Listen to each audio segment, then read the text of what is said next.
Now let us talk about each of these. Now there are three types of granulocytes. Three types of granulocytes. First are the neutrophils. Neutrophils. They are about 62% in our blood. Okay, in our blood there are about 62% of neutrophils. Now, what are its characteristics that makes it different from other kinds of white blood cells? First of all, let us draw a diagram of this. Now, a typical neutrophil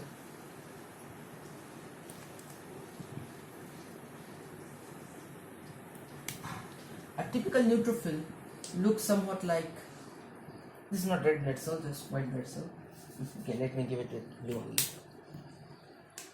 So a typical neutrophil looks somewhat like this. Okay, it has a trilobe to tetralobe nucleus. Okay, its nucleus is convoluted into three lobes, and there are granules inside it. Okay, so what we can say that it has 3 to 4 lobed.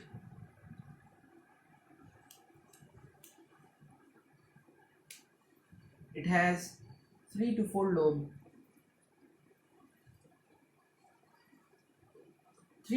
lobed nucleus. Okay, it has granules, as it is granulocytes only. So it has granules and it has 3 to 4 lobed nucleus. Okay, this is only the major characteristic of neutrophils. Now, what are its functions? Now, the functions of neutrophils, the major function is phagocytosis. Now, phagocytosis is the process of engulfing a bacteria or a particle-like solid substances, okay, by the RBC, white blood cells. So, if this is a particle-like solid or a bacteria, then this, if this is a white blood cells, it's actually amoeboid in shape. So now what this will do is that it will slowly engulf the particle-like solid substances and take it inside, and by the action of the enzymes contained inside the white blood cells, it will destroy the particle-like solid substances or the bacteria. So now, this is what a neutrophil looks like. Now we'll talk about another kind of granulocyte, that is your base eosinophils.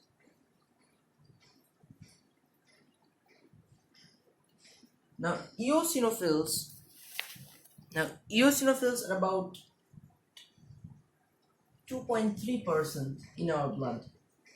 This is an approximate calculation. This is not the actual count that the eosinophils are 2.3% only. No, it's just approximate. Now, what are its major characteristics? Now, it has a bilobe nucleus. It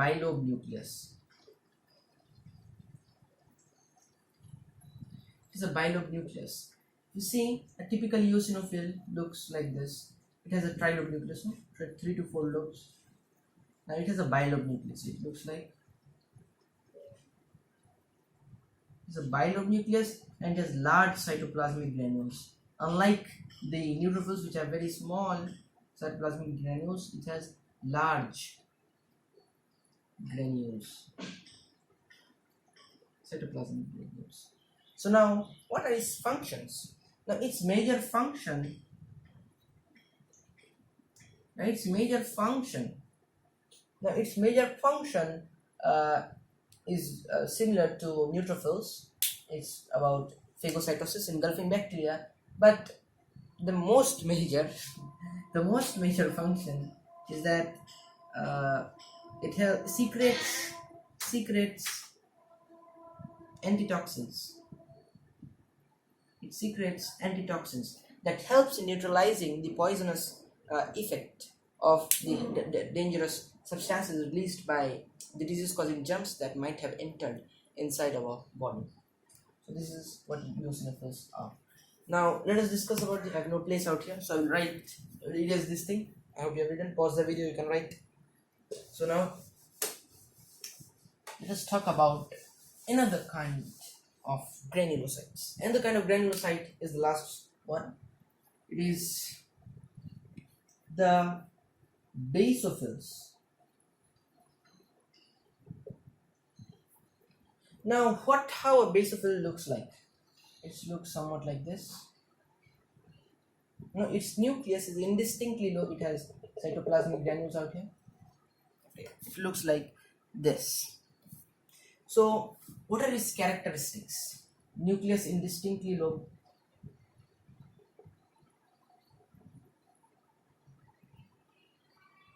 Nucleus is indistinctly lobed. So the nucleus is indistinctly lobed. See, there is no distinct that there is. We cannot make a distinction whether it is a bilobed or trilobed. Okay, it's just almost. It looks like it is lobulated, but it is not. So now, it has a nucleus that is large and indistinctly lobed. Large nucleus. Large nucleus indistinctly lobed. Now, basophils is the most minor, the least type of white blood cell present in our blood. Is about 0.2%. Okay, it is about 0.4%. It is 0.4%. Now, what are its characteristics? Functions. Now these serves a function of inflammation. It helps in inflammation.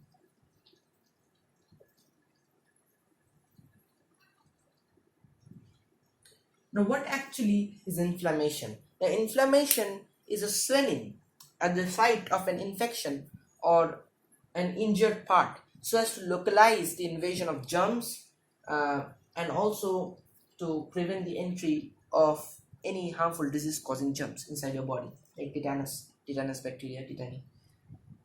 Okay, so it helps in inflammation. How? It releases a chemical.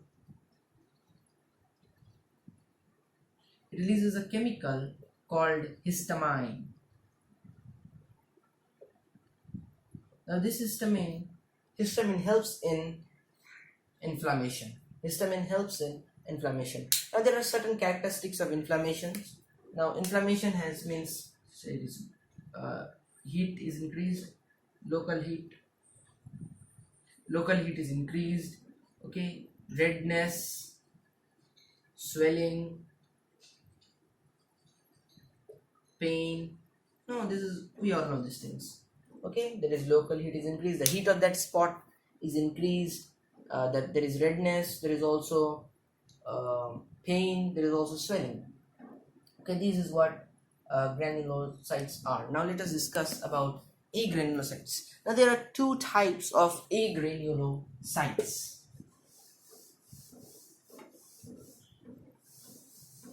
Now agranulocytes are two types. One is the lymphocytes. It is about 30% in our blood. 30% of lymphocytes are present in our blood. Now, what are its characteristics that makes it different from other types of RBCs? Now, it's the smallest of white blood cells. If a question comes in exam, which one is the smallest kind of white blood cell? It would be lymphocytes. Now, how a lymphocyte looks like? This is a lymphocyte. Now, it has a large nucleus. Okay, it has no lobules. Okay? This is a nucleus. Okay, and it has, since it is agranulocytes, it will not have any granules. Okay, so you can write characteristic. It does not have granules. Its nucleus is large and without lobules. Large nucleus without lobules.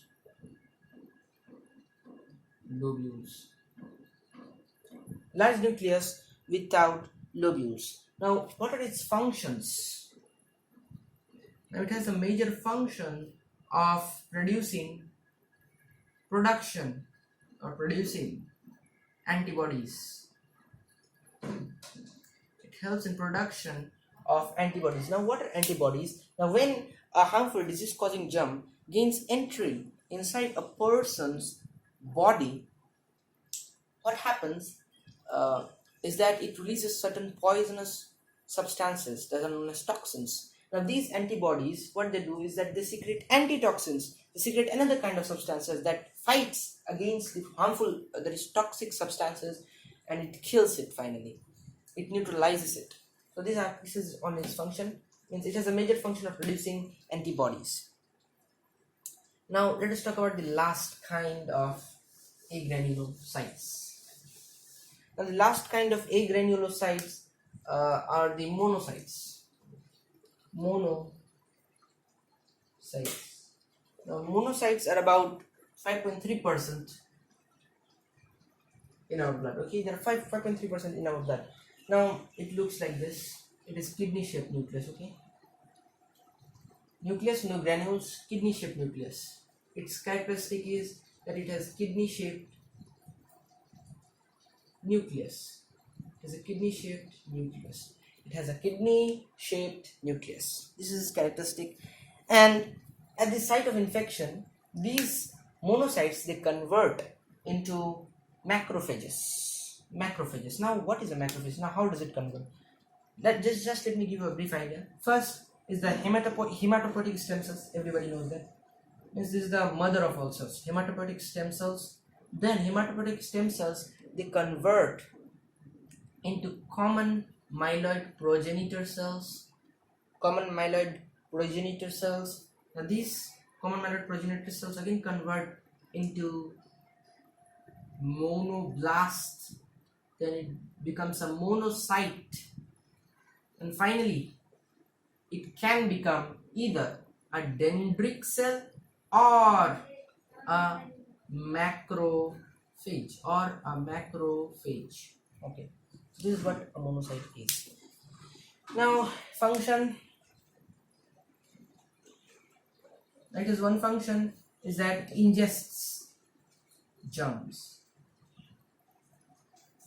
Okay, that is why in the tissue fluid you will find most of these monocytes and lymphocytes and also the macrophages. Okay, so only one thing that we need to know, that all kinds of white blood cells, almost all, are produced in the red bone marrow except one, that is the lymphocytes. Lymphocytes are not produced in the red okay, yes, they are also produced. White blood cells are all produced in the bone marrow of our bones, red bone marrow to be in particular.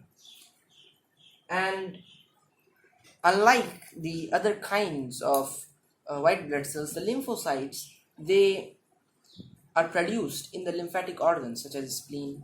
Okay, also the lymphatic glands such as tonsils, they produce in the liver also, and etc. So this is what white blood cells are. Okay, so we're done with white blood cells.